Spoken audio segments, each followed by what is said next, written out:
నమస్తే, welcome to reflection news. ప్రముఖ international tech దిగ్గజమైన Amazon ఉద్యోగ నియామకాల విషయంలో ఒక కీలక నిర్ణయం తీసుకుంది.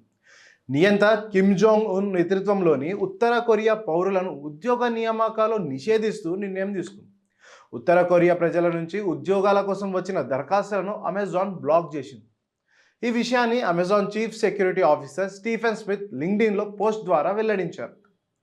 అమెరికా సహా ప్రపంచ దేశాల్లో రిమోట్ ఐటీ ఉద్యోగాలను పొందేందుకు ఉత్తర కొరియా వాసులు ప్రయత్నిస్తున్నారు. అయితే గత ఏడాది కాలంలో ఉత్తర కొరియా నుంచి అమెజాన్ సంస్థకు వచ్చిన దరఖాస్తులు 30% పెరిగాయని స్టీఫెన్ తెలిపారు. ఇలాంటి వారు ల్యాప్టాప్ ఫామ్స్పై ఆధారపడతారని ఆయన హెచ్చరించారు. ల్యాప్టాప్ ఫామ్స్ అంటే కంప్యూటర్లు అమెరికాలో ఉన్నట్టుగా చూపించి వాటిని విదేశాల నుంచి ఆపరేట్ చేయడం అన్నట్టు. ఇలా ఉంటే ఉద్యోగాల ఫోన్ నెంబర్లు, విద్యార్హతలు వంటి వాస్తవ వివరాలు తెలుసుకోవడం చాలా కష్టమవుతుందని ఆయన తెలిపిండు.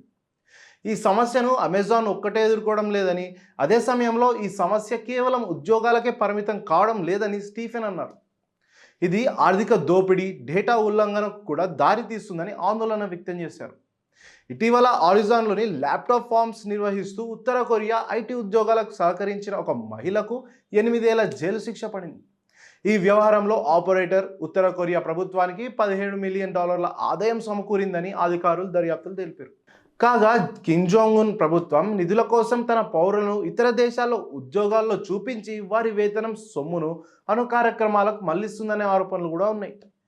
దిగ్గజ కంపెనీల్లో ఉత్తర కొరియా వాసులు అమెరికా వారిగా నటిస్తూ ఉద్యోగాలు చేస్తున్నట్లు గతంలో వార్తలు కూడా వచ్చినాయి.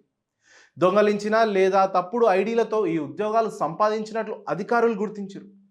ఐక్యరాజ్య సమితి అంచనాల ప్రకారం ఉత్తర కొరియా ఐటీ ఉద్యోగుల కుంభకోణం ద్వారా 2018 నుంచి ఆ దేశానికి ప్రతి సంవత్సరం $250 నుంచి $600 మిలియన్ వరకు ఆదాయం సమకూరుతుందని అంచనాలున్నాయి. కృత్రిమ మేధస్సు ఏదైతే AI ఉందో అందుబాటులోకి వచ్చినాక ఉత్తర కొరియా వాసులు మోసాలు మరింత పెరిగాయని చెప్తున్నారు.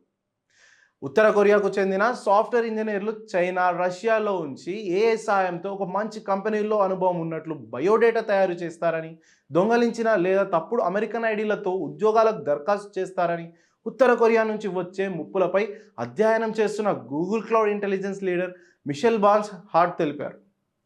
వీరికి కొంతమంది ఫెసిలేటర్లు సహకరిస్తున్నారని, కొందరు డమ్మీ ఐటీ కంపెనీలు, వెబ్ డిజైన్ ఏజెన్సీలు ఏర్పాటు చేస్తారని వెల్లడించారు. ఇవన్నీ నిజమైనవే అని నమ్మి ఫార్చ్యూన్ 500 కంపెనీలు కూడా వారిని నమ్మించుకుంటున్నట్లు తెలిపారు.